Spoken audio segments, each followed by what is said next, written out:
Happy Sunday, you guys. V the Notary here. Hope you guys are having a good weekend.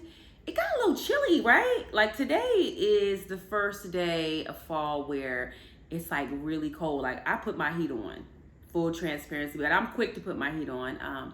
So hopefully if it's cold where you're at, you guys are staying warm. I hope you guys all got out, did something, got your body moving. I love fitness. So make sure you guys are doing stuff to stay healthy, or, maybe you're watching football today. I just hope you guys are having a great Sunday. So you guys, here we talk a lot about, loan signing, general notary work. And, more recently, I'm just kind of talking to you guys about apostilles, my journey, with being an apostille agent and delving more into that because it's very lucrative. So we talk about all of that. But today I want to talk about something we've never really talked about, which is I want to go over 4 documents that cannot be notarized, okay?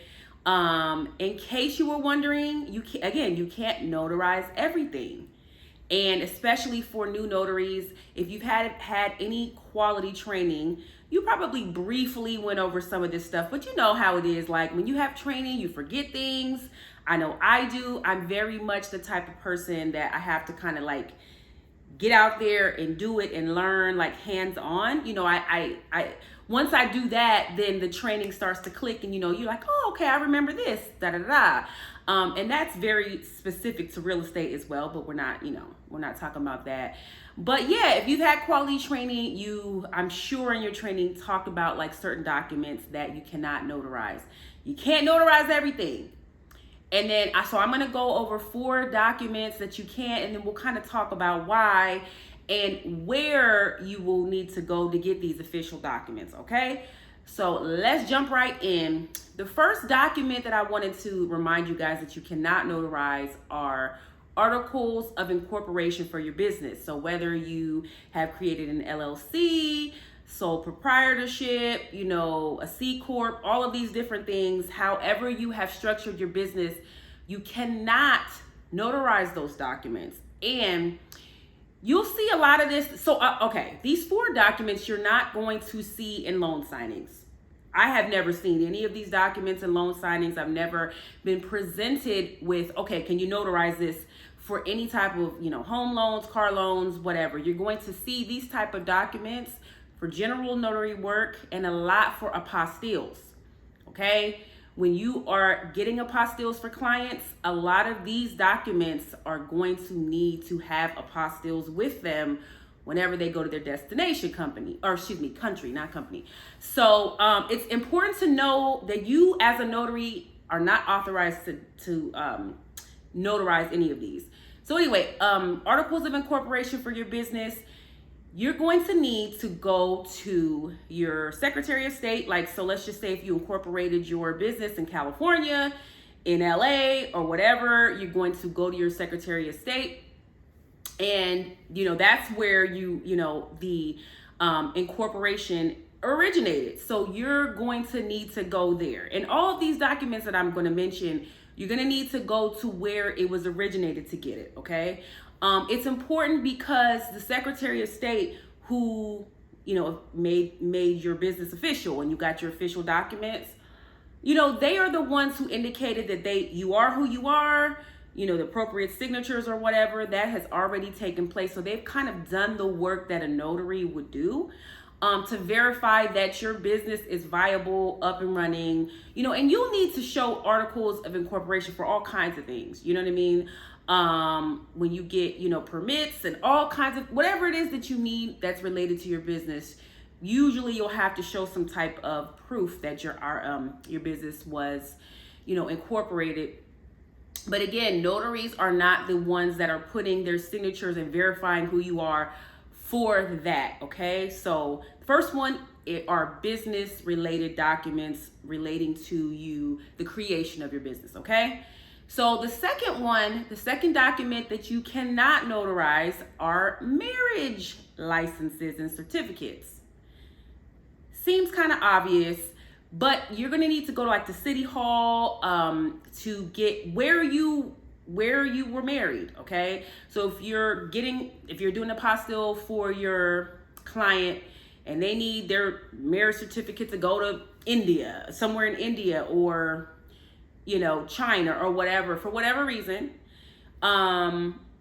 you again would direct your client or assist them and guide them through that if you're getting an apostille of going through the process, and they have to be the individual to actually get it. Like as the notary, if you are not one of the two individuals, and hopefully it's not three, from my understanding it can only be two people in a marriage, but one of the two people that were actually married are going to have to be the individuals to get that marriage certificate.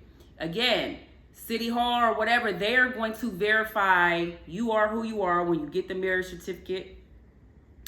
The notary is not going to do that, So for the purpose of an apostille, they are going to originate that request and then, provide that to the notary. So you cannot notarize marriage licenses and certificates, okay? All right, so those are the first two. We went through the business aspect, the marriage certificates. The third, and this is very, very common that you will see, are birth certificates, okay? This kind of should be self-explanatory as to why a notary would not notarize this. Birth certificates are so specific. Notaries, please don't ever write anything. Don't put no stamp on anybody's birth certificate. Don't add an extra certificate indicating anything that you have notarized this. Please do not do that. If you need, and this is just in general, because we need birth certificates for all kinds of things. I think that when you enroll your kids in school, you need your birth certificate. I don't know if the parent needs to provide their birth certificate, but you will go to your city vital records. You're gonna go to everybody has like a vital records department. I forget there's a general vital records website where you can actually go for whatever state that you were born in. And again, you're going to request this if you're actually going in person. Obviously, if you live in Indiana and you were born in Maine, I don't know, I'm just throwing stuff out there. You can't go in person. But there's a process to get your birth certificate and for them to verify that it is you through a vital records website. And I think that I'm going to actually add that website to this video so that you guys will know where to go or where to direct your clients to go if they need their birth certificate. So you are not going to initiate any type of notarization for a birth certificate, okay? That is very, very important. And when you are doing apostilles, you will see a lot of birth certificates that need, to have an apostille attached to it. And notaries, again, you are not going to notarize those. And for general notary work, there's reasons why you will also need to, your client may need a birth certificate. Again, remember that. It's very important. Okay? And the last document, and there are others, but these are the four main ones that you'll see, is a death certificate. Okay? Same thing, the Office of Vital Records, where the person was born, okay? I don't believe, or it's either where they were born or where they passed away. On that one, I will verify and get back to you guys. But I think that you can also get it where they passed away.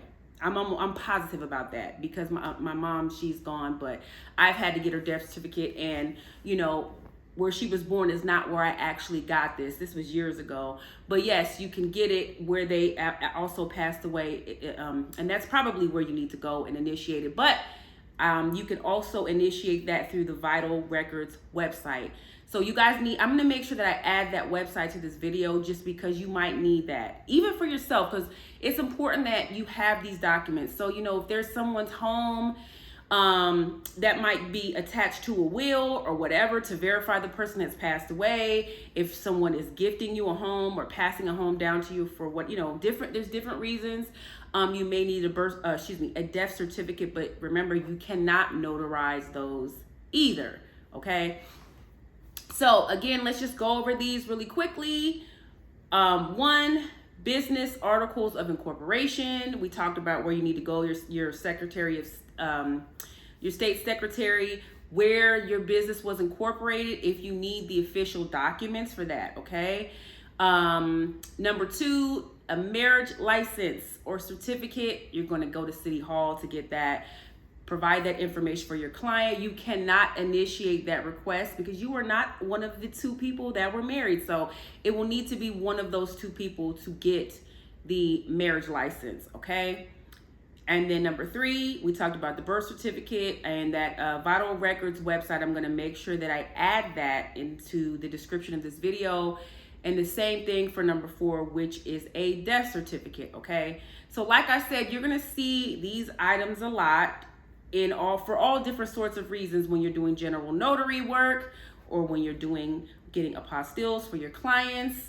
And a lot of times those apostilles will accompany these documents when you're sending them to wherever they need to go, and when you're helping and guiding your client through that process as an apostille agent, okay?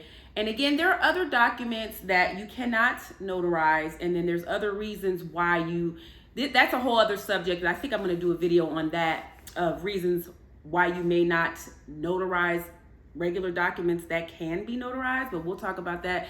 But yeah, I just want to make sure, because we forget about this a lot, and then you're going about your business, and let's just say you're a loan signing agent and you're not doing as much general notary work, or you decided to step into the realm of being a apostille agent.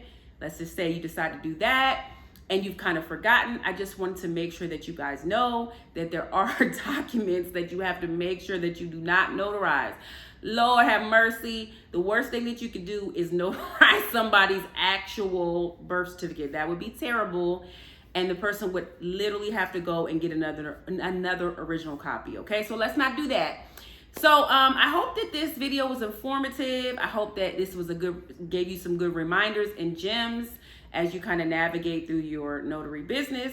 As always, you guys drop down in my comments, and let me know what you guys think.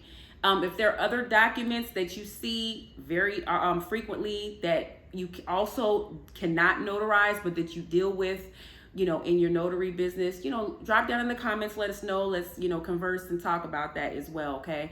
So you guys, please like, subscribe, and share. And that's it. I hope this video is short and sweet, but I am going to come to you guys today with another video because there's something I want to talk to y'all about. So yeah, you guys have a good rest of your day, and I'll talk to y'all soon.